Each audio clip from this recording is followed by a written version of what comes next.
ਜਦੋਂ ਗੱਲ Canada study visa ਦੀ ਹੁੰਦੀ ਹੈ ਨਾ ਤਾਂ ਅੱਜ ਕੱਲ ਅਸੀਂ ਦੇਖ ਰਹੇ ਹਾਂ ਸਟੂਡੈਂਟਸ ਦਾ ਇੱਕ ਸਵਾਲ ਆ ਰਿਹਾ ਕਿ ਸੋਸ਼ਲ ਮੀਡੀਆ ਤੇ ਅਸੀਂ ਲਗਾਤਾਰ ਕੁਝ ਇਸ ਤਰ੍ਹਾਂ ਦੀ ਨਿਊਜ਼ ਸੁਣ ਰਹੇ ਹਾਂ, ਦੇਖ ਰਹੇ ਹਾਂ, ਪੜ੍ਹ ਰਹੇ ਹਾਂ ਕਿ ਜਿਸ ਦੇ ਵਿੱਚ ਕਿਹਾ ਜਾ ਰਿਹਾ ਹੈ ਕਿ ਹੁਣ ਜਿਹੜੇ ਸਟੂਡੈਂਟ ਸਟੱਡੀ ਵੀਜ਼ਾ ਤੇ ਜਾ ਰਹੇ ਉਹਨਾਂ ਨੂੰ ਪੀਆਰ ਨਹੀਂ ਮਿਲੇਗੀ ਤਾਂ ਅੱਗੋਂ ਫਿਊਚਰ ਕੀ ਦੇਖੀਏ। ਸੋ ਇਸ ਦੇ ਵਿੱਚ ਆਖਿਰ ਸੱਚਾਈ ਕੀ ਹੈ, ਸਟੂਡੈਂਟਸ ਨੂੰ ਕਿਸ ਤਰੀਕੇ ਨਾਲ ਆਪਣਾ ਮਾਈਂਡ ਸੈਟ ਕਰਨਾ ਚਾਹੀਦਾ ਹੈ, ਕਿਸ ਤਰ੍ਹਾਂ ਦੇ ਕੋਰਸ ਸਿਲੈਕਸ਼ਨ ਦੇ ਨਾਲ ਅੱਗੇ ਵਧਣਾ ਚਾਹੀਦਾ ਹੈ, ਕਿਉਂਕਿ ਅੱਜ ਦੇ ਟਾਈਮ ਵਿੱਚ ਜਦੋਂ ਗੱਲ ਕੈਨੇਡਾ ਸਟੱਡੀ ਵੀਜ਼ਾ ਦੀ ਹੁੰਦੀ ਹੈ ਤਾਂ ਕੋਰਸ ਨੂੰ ਪ੍ਰੈਫਰੈਂਸ ਦੇਣਾ, ਕੋਰਸ ਸਹੀ ਢੰਗ ਨਾਲ ਚੂਜ਼ करना बहुत ही ज्यादा खास है। क्यों खास है इस उपर पूरी गल करांगे, पूरी इन्फॉर्मेशन तुहाडे नाल सांझी करनगे स्टडीज केयर अब्रॉड तो चंडीगढ़ ब्रांच हैड अनीता पंडराल जी साडे नाल ने। बहुत बहुत स्वागत है जी, सत श्री अकाल। Thank you.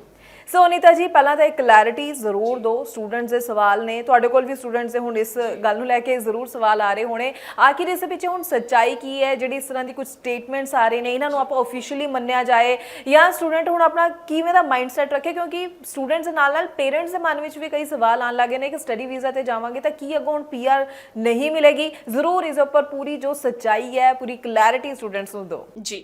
सो बहुत जायज़ सवाल है ये स्टूडेंट्स का। मैंने भी सोशल मीडिया पे और मे भी कुछ ट्विटर पे इस तरह की स्टेटमेंट देखी है जहाँ पे ये डिक्लेयर हुआ है कि अब जो स्टूडेंट्स हैं उनको पीआर नहीं मिलेगी। इस चीज़ में देखिए एक चीज़ को हमें समझना बहुत ज़्यादा ज़रूरी होगा। अभी हम सबको पता है कि वहाँ पे इलेक्शन बहुत नियर है अभी, और जब इलेक्शन नियर होते हैं, गवर्नमेंट जब चेंज होती है तो हर अपोजिशन का एक वो फैक्ट रहता है, फंडा रहता है, इंडिया में भी रहता है कि बहुत सारी स्टेटमेंट्स डिलीवर होती है और बहुत सारी वो स्टेटमेंट्स भी देते हैं, बट उस पर कोई इम्प्लीमेंटेशन और अभी कुछ जो जिसको कहते हैं अभी लागू नहीं किया गया। कोई भी ऐसा कोई ऑफिशियल वेबसाइट पे, सीआईसी की वेबसाइट पे ऐसा कुछ नहीं आया है कि अब जो कनाडा जो स्टूडेंट जाएंगे उनको पीआर नहीं मिलेगी। तो बिल्कुल भी पैनिक होने की ज़रूरत नहीं है, बिल्कुल भी घबराने की ज़रूरत नहीं है। आप जैसे अप्लाई कर रहे हो आप करते रहें apply, there is no problem at all. क्योंकि हमें इसके साथ साथ ये भी समझना पड़ेगा कि जो इंटरनेशनल स्टूडेंट्स हैं they are playing very vital role in their economy. तो उस चीज़ में भी हमें कहीं ना कहीं समझना पड़ेगा। अगर मैं एक डोमेस्टिक स्टूडेंट की बात करूं, किसी कोर्स के लिए एक डोमेस्टिक स्टूडेंट की 4 से 5,000 डॉलर ट्यूशन फीस होती है साल की, वही इंटरनेशनल स्टूडेंट्स के लिए वो 18 to 19,000 डॉलर हो जाती है, यानी कि 4 टाइम्स ऊपर चली जाती है वो ट्यूशन फीस। तो जब हम इतना इंपॉर्टेंट रोल प्ले कर रहे हैं उन्हीं की इकोनॉमी बढ़ाने के लिए, तो ओवर द नाइट ये सारी चीज़ें नहीं होंगी।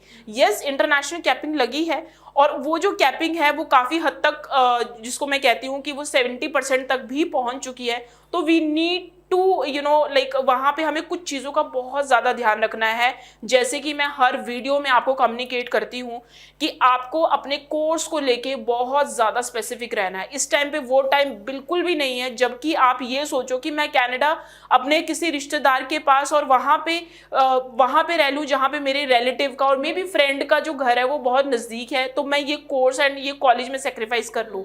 तो ये वाला टाइम बिल्कुल नहीं है। इस टाइम पे choose your course very very wisely जो कि आपकी स्टडीज़ के लिए रेलेवेंट है, और जिन कोर्सेज की एक्चुअल में कनाडा को डिमांड है उस चीज़ में जाइए।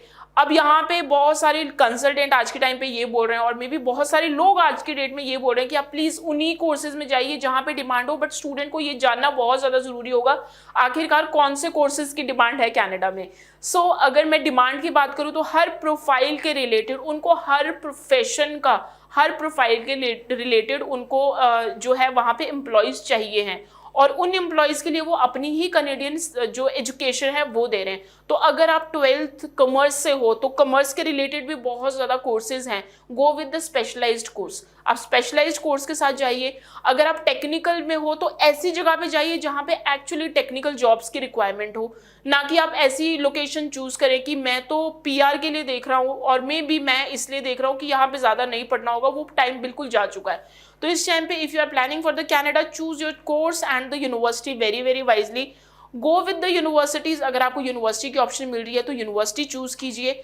अगर आपको कॉलेज की ऑप्शन मिल रही है तो go with like the right college and the one who are public funded. ये बहुत ज़्यादा इंपॉर्टेंट है आज के टाइम पे।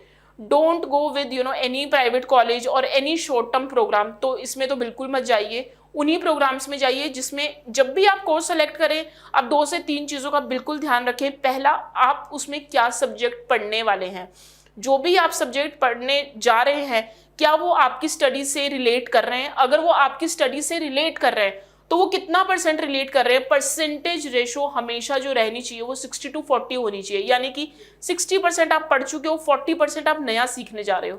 तो हमेशा इस तरह से चलिए। फ्यूचर आउटकम्स क्या है इस पर्टिकुलर कोर्स के लिए, एग्जाम्पल मैं आपको बता देती हूँ कि अगर कोई स्टूडेंट है जिसने बैचलर इन कंप्यूटर साइंस किया है and the student is going for the cyber security, तो साइबर सिक्योरिटी नाम से पता चलता है कि रेलेवेंट है, बट वही वाला स्टूडेंट बेटर वे में बताएगा कि वो कितना रेलेवेंट है, उसकी पिछली स्टडी से उसने कितना पढ़ा होगा।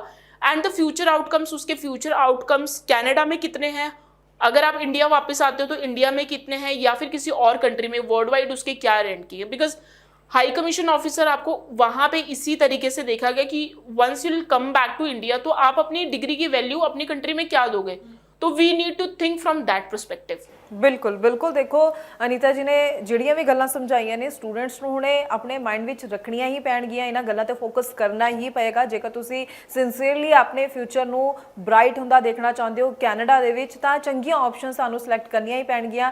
ਔਰ ਜੋ ਗੱਲਾਂ ਕਹੀਆਂ ਹੈਗੇ ਇਹ ਨਹੀਂ ਦੇਖੋ ਕਿ ਆਪਣੇ ਰਿਸ਼ਤੇਦਾਰ ਜਾਂ ਕੋਈ ਫਰੈਂਡ ਕਿੱਥੇ ਰਹਿੰਦਾ ਸੀ ਉਸ ਦੇ ਅਕੋਰਡਿੰਗਲੀ ਜੋ ਹੈ ਚੂਜ਼ ਕਰੀਏ, ਕਾਲਜ ਦੀ ਸਿਲੈਕਸ਼ਨ ਕਰੀਏ, ਤਾਂ ਤੁਸੀਂ ਪੂਰੀ ਤਰ੍ਹਾਂ ਫੋਕਸ ਇਹ ਕਰਨਾ ਹੈ ਕਿ ਅਸੀਂ ਅੱਗੇ ਵਧਣਾ ਆਪਣੇ ਫਿਊਚਰ ਦੀ ਸੈਟਲਮੈਂਟ ਦੇ ਲਈ ਅਸੀਂ ਕਿਹੜੇ ਰਾਈਟ ਕੋਰਸਿਸ ਲੈਣੇ ਆ ਤਾਂ ਕਿ ਤੁਹਾਨੂੰ ਅੱਗੇ ਚੱਲ ਕੇ ਕਿਸੇ ਵੀ ਤਰ੍ਹਾਂ ਦੀ ਦਿੱਕਤ ਬਿਲਕੁਲ ਵੀ ਨਾ ਆਵੇ। ਤੇ ਜਦ ਤੱਕ ਕੋਈ ਅਫੀਸ਼ੀਅਲ ਸਟੇਟਮੈਂਟ ਨਹੀਂ ਆਉਂਦੀ, ਅਫੀਸ਼ੀਅਲ ਵੈਬਸਾਈਟ ਤੇ ਸਟੇਟਮੈਂਟ ਕੋਈ ਨਾ ਆਵੇ, ਤਦ ਤੱਕ ਕਿਸੇ ਵੀ ਚੀਜ਼ ਨੂੰ ਲੈ ਕੇ ਘਬਰਾਉਣ ਦੀ ਲੋੜ ਨਹੀਂ ਹੁੰਦੀ ਹੈ। ਬਾਕੀ ਅਸੀਂ ਤਾਂ ਆਪਣੀ ਇਹਨਾਂ ਵੀਡੀਓਜ਼ ਦੇ ਜ਼ਰੀਏ ਹਮੇਸ਼ਾ ਹੀ ਤੁਹਾਨੂੰ ਪੂਰੀ ਇਨਫੋਰਮੇਸ਼ਨ ਦਿੰਦੇ ਰਹਿੰਦੇ ਆ ਤਾਂ ਕਿ ਸਟੂਡੈਂਟਸ ਪੂਰੀ ਸਹੀ ਇਨਫੋਰਮੇਸ਼ਨ ਦੇ ਨਾਲ ਹੀ ਅੱਗੇ ਵਧੇ, ਮਾਈਂਡ ਵਿੱਚ ਤੁਹਾਡੇ ਕੋਈ ਵੀ ਡਾਊਟ ਕਦੇ ਨਾ ਰਹੇ। ਬਹੁਤ ਬਹੁਤ ਥੈਂਕਸ ਅਨੀਤਾ ਜੀ, ਤੁਸੀਂ ਕਈ ਗੱਲਾਂ ਨੂੰ ਲੈ ਕੇ ਆ ਸਟੂਡੈਂਟਸ ਨੂੰ ਕਲੈਰਿਟੀ ਦਿੱਤੀ ਹੈ ਇਸ ਵੀਡੀਓ ਦੇ ਜ਼ਰੀਏ। ਅੱਗੋਂ ਵੀ ਅਸੀਂ ਸਟੂਡੈਂਟਸ ਲਈ ਇਸੇ ਤਰ੍ਹਾਂ ਨਾਲ ਹੋਰ ਇਨਫੋਰਮੇਟਿਵ ਵੀਡੀਓਜ਼ ਲੈ ਕੇ ਆਉਂਦੇ ਰਵਾਂਗੇ। ਪਰ ਜ਼ਰੂਰ ਕਹਿਣਾ ਚਾਹੂੰਗੀ ਸਟੂਡੈਂਟਸ ਨੂੰ ਕੋਈ ਹੋਰ ਸਵਾਲ ਹੈ ਤਾਂ ਜ਼ਰੂਰ ਜਿਹੜਾ ਨੰਬਰ ਡਿਸਪਲੇ ਹੈ ਇਸ ਦੇ ਉੱਪਰ ਤੁਸੀਂ ਕਾਲ ਕਰ ਸਕਦੇ ਹੋ, ਜਾਂ ਫਿਰ ਸਟੱਡੀਜ਼ ਕੇਅਰ ਅਬਰੋਡ ਦੇ ਚੰਡੀਗੜ੍ਹ ਆਫਿਸ ਤੁਸੀਂ ਵਿਜ਼ਿਟ ਕਰ ਸਕਦੇ ਹੋ ਰਾਈਟ ਗਾਈਡੈਂਸ ਦੇ ਲਈ। ਤੇ ਕਮੈਂਟ ਸੈਕਸ਼ਨ ਦੇ ਵਿੱਚ ਵੀ ਤੁਸੀਂ ਆਪਣੇ ਸਵਾਲ ਸਾਡੇ ਨਾਲ ਜ਼ਰੂਰ ਸਾਂਝੇ ਕਰ ਸਕਦੇ ਹੋ ਤਾਂ ਕਿ ਅੱਗੋਂ ਵੀ ਅਸੀਂ ਉਹਨਾਂ ਸਵਾਲਾਂ ਦੇ ਉੱਪਰ ਹੋਰ ਵੀਡੀਓਜ਼ ਲੈ ਕੇ ਆਉਂਦੇ ਰਹੀਏ ਤੇ ਸਟੂਡੈਂਟਸ ਨੂੰ ਅਵੇਅਰ ਕਰਦੇ ਰਹੀਏ। ਬਹੁਤ ਬਹੁਤ ਥੈਂਕਸ ਜੀ, ਇਸੇ ਦੇ ਨਾਲ ਸਾਨੂੰ ਦਿਓ ਜੀ ਇਜਾਜ਼ਤ। Thank you so much. Thank you so much.